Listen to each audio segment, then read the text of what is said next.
What is taking so long? The consequential battle for 218 seats, control of House of Representatives, now stands at 215 for Republicans, 206 for Democrats, with the majority of undecided seats in California.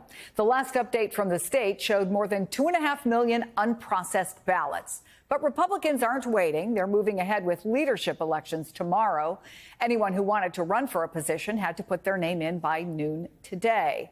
So that leaves Congress with kind of dueling dramas. If Republicans win the House, will they fall in line and not have the resistance of the last session? And, of course, who will become the leader of the Senate?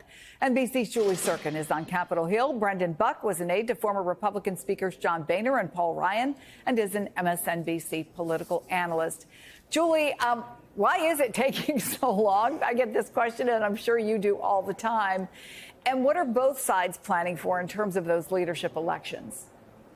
Yeah, Chris, well, you mentioned California. That is a state where the most of these uncalled races exist. It's a deep blue state, but these districts are swingy. They're purple districts that could actually give Republicans more control over the House. I say that because they need to flip, or to get, I should say, just 3 more seats to reach that 218 threshold. In California, though, the county elections offices are actually allowed to accept up to 7 days after Election Day any ballot that was postmarked, mail ballot postmarked for Election Day, but they could still count those days after, maybe even up to a week after. Some sources I spoke to said they don't expect to know control of the House in earnest until next week. The final counts could not be completed, Chris, until Thanksgiving. Nonetheless, though, you mentioned that both sides, Republicans and Democrats, are pushing ahead with their leadership elections. Republicans are actually meeting tomorrow to get that process going. What you should know is that the top 3 leadership positions for House Republicans, I'm talking about Speaker, or in a case that Republicans lose, a small case, the Republican leader would go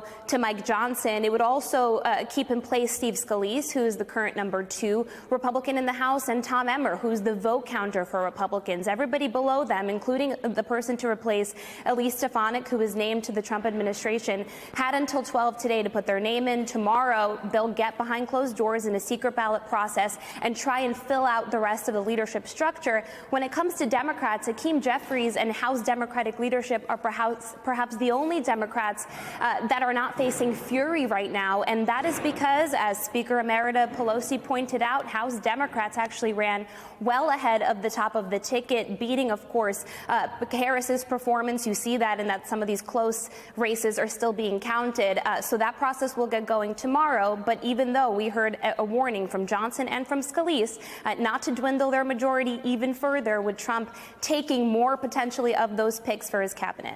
Chris. So, Brendan, if Republicans do become the majority, even with Trump's resounding win, the Wall Street Journal notes this, quote, some members who are returning to Washington this week indicated they wouldn't be bossed around in the next term. Indiana's Republican Congresswoman Victoria Spartz said she isn't worried about repercussions from Trump if she decides to break from Republican leaders' orders on long-term government spending or health care policy. So do you think she's in the majority, or is she the exception to the rule? She's probably the exception. What I will say is that we have to put the buckets of, there's 2 buckets of what Republicans are going to be doing next year. The things they want to do, like the tax bill and maybe some energy policy, where they may be able to do these things using a procedure where they don't need Democrats. They can pass everything on their own. And those things that they want to do, even with a really small majority, I think they're probably going to be able to be successful.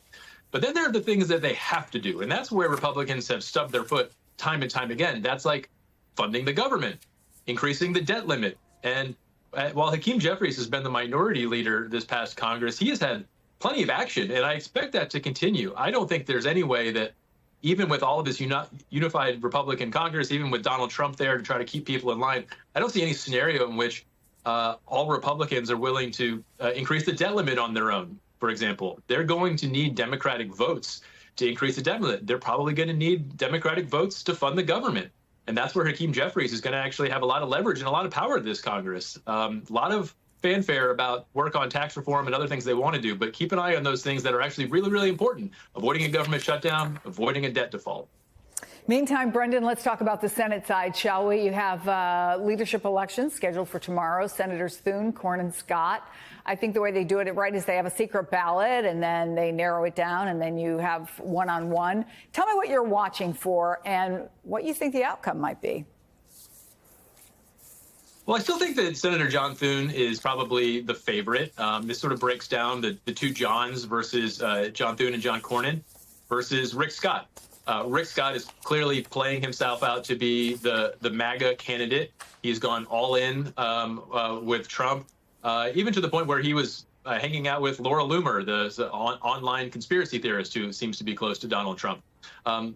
Rick Scott was running as a protest candidate, and I think that he saw that one of those two Johns was going to get it, and he said, well, let's see what we can get for it. But now that Donald Trump and his whole team have gone all in for Rick Scott, this race has gotten much more interesting. I still don't think Rick Scott is going to get all the way there. I think most senators want to have a leader who is there for their own interests, not the president's interests. But as you said, this is a closed door secret ballot race. So you never really know.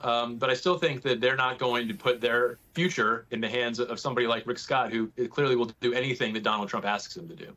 Julie Serkin and Brendan Buck, thank you both.